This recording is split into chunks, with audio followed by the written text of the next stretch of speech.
السلام عليكم اخواني اخواتي. اعتذر عن تاخير لاسباب شخصيه. كما شفتوا الحصه الماضيه كنا تكلمنا على الخينيرو فيمينينو الخينيرو ماسكولينو، الجنس المذكر والجنس المؤنث. اليوم ان شاء الله سوف نتطرق الى لوس برونومبريس بيرسوناليس، الضمائر الشخصيه. لوس برونومبريس بيرسوناليس، الضمائر الشخصية. Los pronombres personales. Tenemos pronombres personales singular y plural. Singular مفرد, plural جمع. La primera persona singular es yo, أنا, yo. La segunda persona singular tú, tú. يعني تو لا فيمينينو ماسكولينو بجوج. لا ترثيرا بيرسونا سينغولار كاين عندنا ال بالنسبه للماسكولينو، هي بالنسبه للفيمينينو المؤنث. استاذ حضرتك يعني كدير شي واحد العظمه مثلا كتعظمو حضرتك استاذ. و تينيموس بلورال بريميرا بيرسونا دي بلورال nosotros نحن masculino y nosotras femeninas.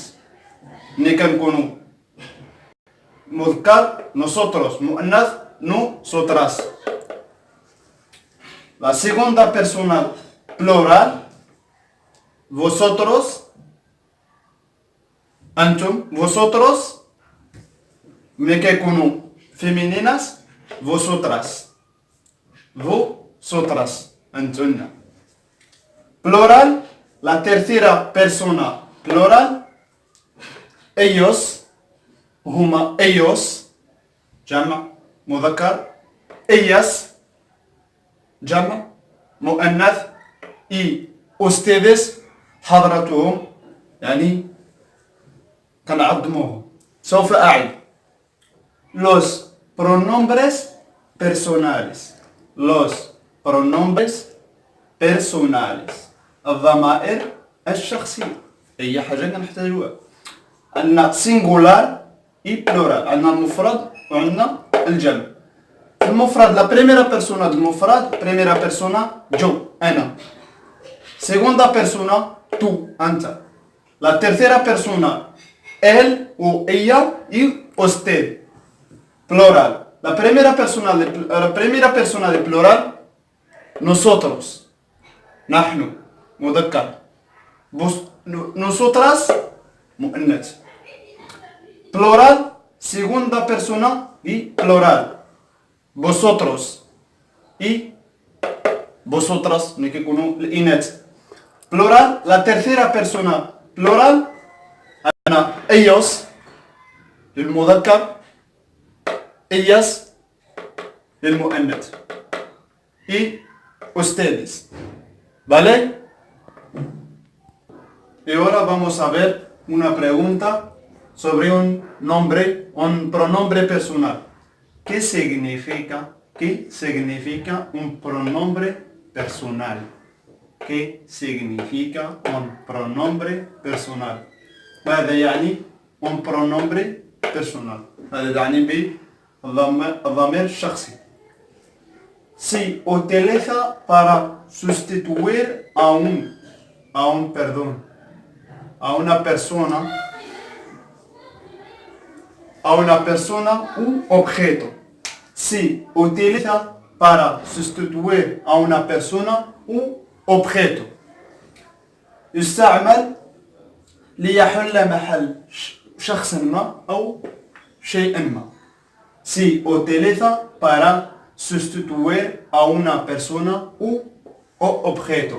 Por ejemplo, tenemos un ejemplo. مثل يسرى compra un coche. يسرى compra un coche.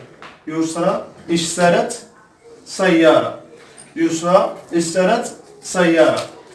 هذه يسرى كنعوضوها بإيا pronombre personal ella. La tercera persona del singular, ella compra un coche. ella compra un coche. كتبقى عندها نفس المعنى. مثلا قلنا يسرى compra un coche. يسرى اشترت السيارة. كنعوضوها pronombre personal. ella la tercera persona singular. ella compra un coche. هي اشترت السيارة. شكون هي يسرى. Vale, سوف أعيد. ¿Qué significa un pronombre personal? ¿Qué significa un pronombre personal? ماذا يعني ضمير الشخصي؟ Se utiliza para sustituir a una persona u objeto. Se utiliza para sustituir a una persona u objeto. يستعمل ليحل محل شخص ما أو شيء ما. Tenemos un ejemplo, مثل يسرى compra un coche. يسرى compra un coche. يسرى اشترت السيارة. كنعوضوها بإيا. هي pronombre personal.